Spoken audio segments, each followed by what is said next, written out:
Au nom d'Allah, le tout miséricordieux, le très miséricordieux. Taasin. Voici les versets du Coran et d'un livre explicite, un guide et une bonne annonce aux croyants, qui accomplissent la salat, acquittent la zakat, et croient avec certitude en l'au-delà. Quant à ceux qui ne croient pas en l'au-delà, nous embellissons à leurs yeux leurs actions, et alors ils deviennent confus et hésitants. Ce sont eux qui subiront le pire châtiment, tandis qu'ils seront dans l'au-delà les plus grands perdants. Certes, c'est toi qui reçois le Coran de la part d'un sage, d'un savant.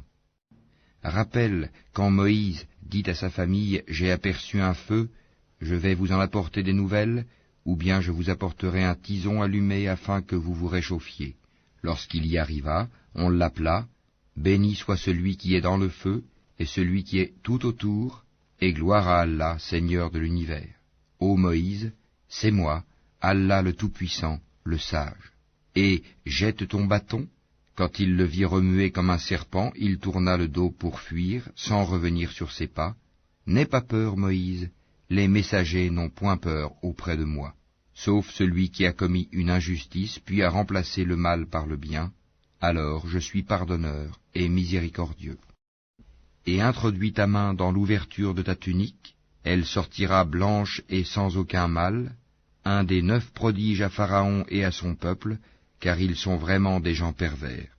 Et lorsque nos prodiges leur parvinrent, clairs et explicites, ils dirent, c'est là une magie évidente.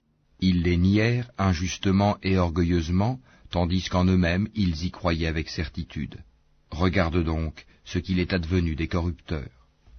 Nous avons effectivement donné à David et à Salomon une science, et ils dirent, louange à Allah qui nous a favorisés à beaucoup de ses serviteurs croyants.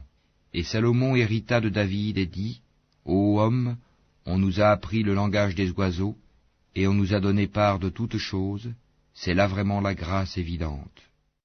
Et furent rassemblés pour Salomon ces armées de djinns, d'hommes et d'oiseaux, et furent placés en rang.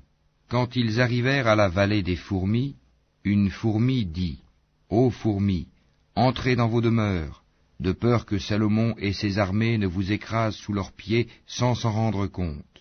Il sourit, amusé par ses propos, et dit, « Permets-moi, Seigneur, de rendre grâce pour le bienfait dont tu m'as comblé ainsi que mes pères et mères, et que je fasse une bonne œuvre que tu agrées, et fais-moi entrer, par ta miséricorde, parmi tes serviteurs vertueux. » Puis il passa en revue les oiseaux et dit, « Pourquoi ne vois-je pas la huppe? Est-elle parmi les absents? Je la châtierai sévèrement, ou je l'égorgerai, ou bien elle m'apportera un argument explicite. » Mais elle n'était restée absente que peu de temps, et dit, « J'ai appris ce que tu n'as point appris, et je te rapporte de Saba une nouvelle sûre.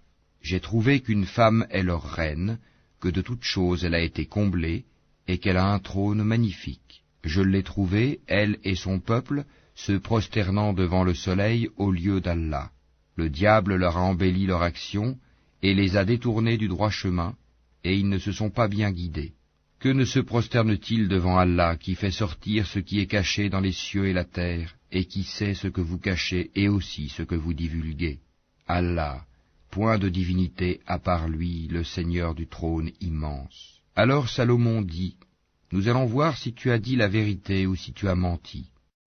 Pars avec ma lettre que voici, puis lance-la à eux.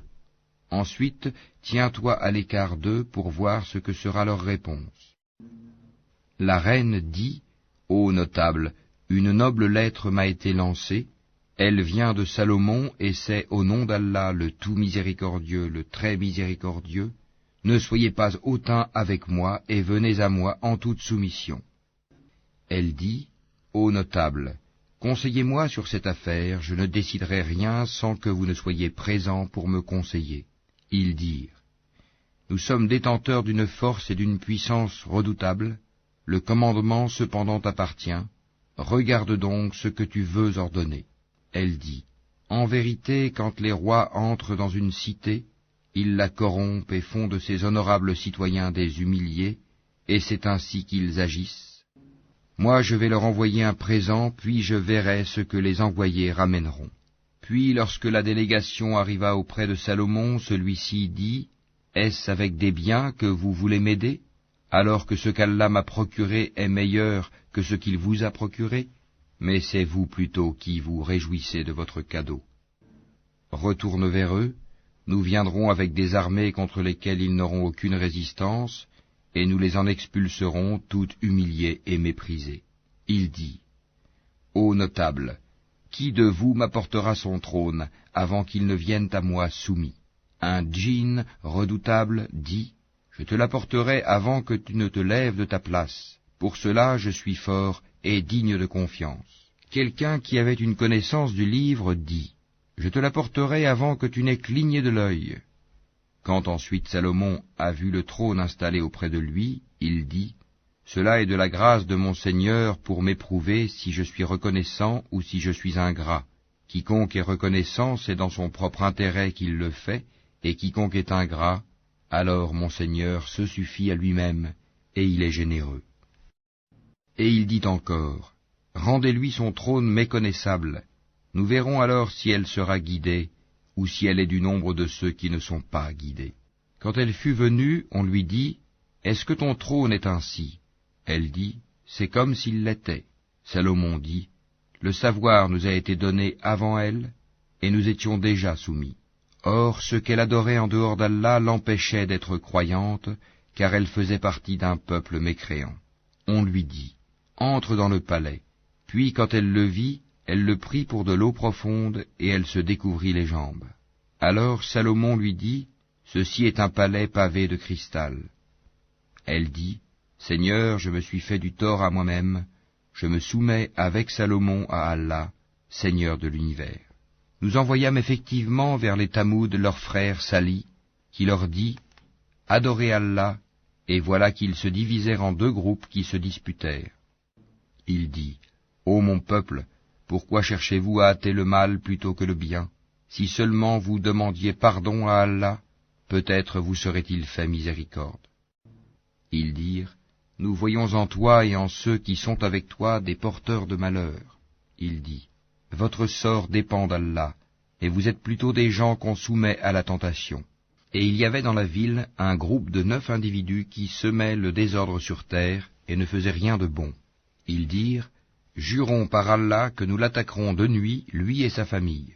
Ensuite, nous dirons à celui qui est chargé de le venger, nous n'avons pas assisté à l'assassinat de sa famille, et nous sommes sincères. Ils ourdirent une ruse, et nous ourdîmes une ruse, sans qu'ils s'en rendent compte. Regarde donc ce qu'a été la conséquence de leur stratagème. Nous les fîmes périr, eux et tout leur peuple. Voilà donc leur maison déserte à cause de leurs méfaits, c'est bien là un avertissement pour des gens qui savent. Et nous sauvâmes ceux qui avaient cru et étaient pieux. Et rappelle-leur, Lot, quand il dit à son peuple, vous livrez-vous à la turpitude, l'homosexualité, alors que vous voyez clair? Vous allez aux hommes au lieu des femmes pour assouvir vos désirs? Vous êtes plutôt un peuple ignorant.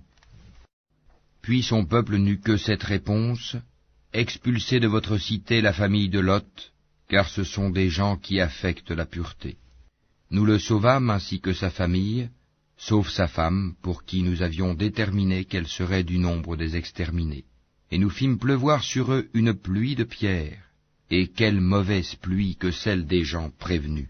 Dis, louange à Allah et paix sur ses serviteurs qu'il a élus, lequel est meilleur, Allah, ou bien ce qui lui associe? N'est-ce pas lui qui a créé les cieux et la terre, et qui vous a fait descendre du ciel une eau avec laquelle nous avons fait pousser des jardins pleins de beauté?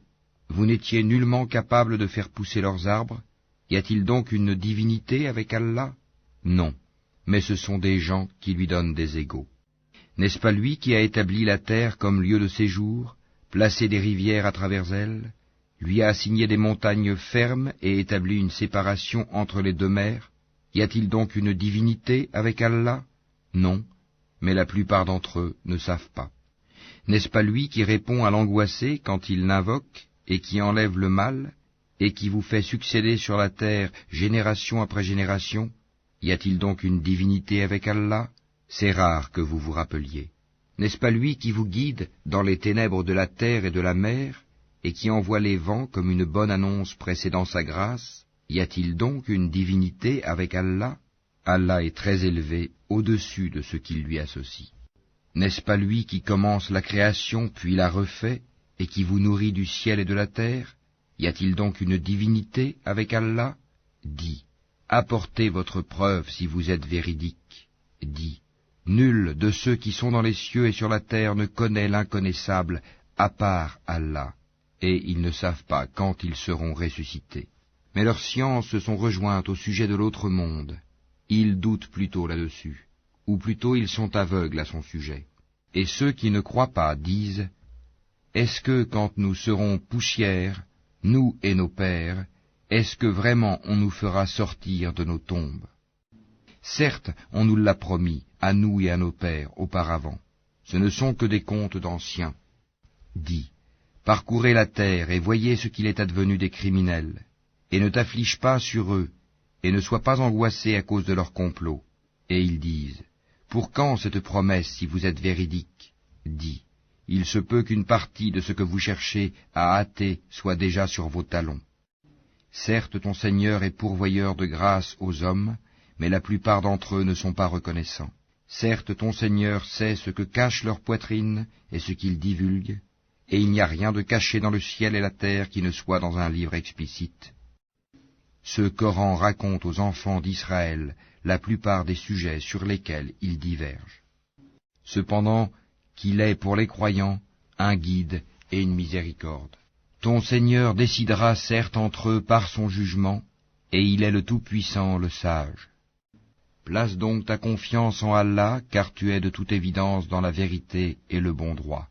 Tu ne peux faire entendre les morts ni faire entendre l'appel aux sourds quand ils s'enfuient en tournant le dos. Et tu ne peux non plus guider les aveugles hors de leur égarement. Tu ne feras entendre que ceux qui croient en nos versets et se soumettent. Et quand la parole tombera sur eux, nous leur ferons sortir de terre une bête qui leur parlera. Les gens n'étaient nullement convaincus de la vérité de nos signes ou versets.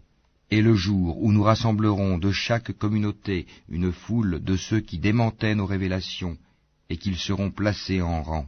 Puis, quand ils seront arrivés, Allah dira, avez-vous traité de mensonges mes signes, sans les avoir embrassés de votre savoir? Ou que faisiez-vous donc? Et la parole leur tombera dessus, à cause de leurs méfaits, et ils ne pourront rien dire. N'ont-ils pas vu qu'en vérité, nous avons désigné la nuit pour qu'ils y aient du repos et le jour pour voir? Voilà bien des preuves pour des gens qui croient. Et le jour où l'on soufflera dans la trompe, tous ceux qui sont dans les cieux et ceux qui sont dans la terre seront effrayés, sauf ceux qu'Allah a voulu préserver, et tous viendront à lui en s'humiliant. Et tu verras les montagnes, tu les crois figées, alors qu'elles passent comme des nuages. Telle est l'œuvre d'Allah qui a tout façonné à la perfection. Il est parfaitement connaisseur de ce que vous faites. Quiconque viendra avec le bien aura bien mieux, et ce jour-là ils seront à l'abri de tout effroi. Et quiconque viendra avec le mal, alors ils seront culbutés le visage dans le feu. N'êtes-vous pas uniquement rétribués selon ce que vous œuvriez? Il m'a été seulement commandé d'adorer le Seigneur de cette ville, la Mecque, qui l'a sanctifiée, et à lui toute chose, et il m'a été commandé d'être du nombre des musulmans, et de réciter le Coran. Quiconque se guide, c'est pour lui-même en effet qu'il se guide, et quiconque s'égare, alors dit, je ne suis que l'un des avertisseurs. Dis, louange à Allah, il vous fera voir ses preuves, et vous les reconnaîtrez,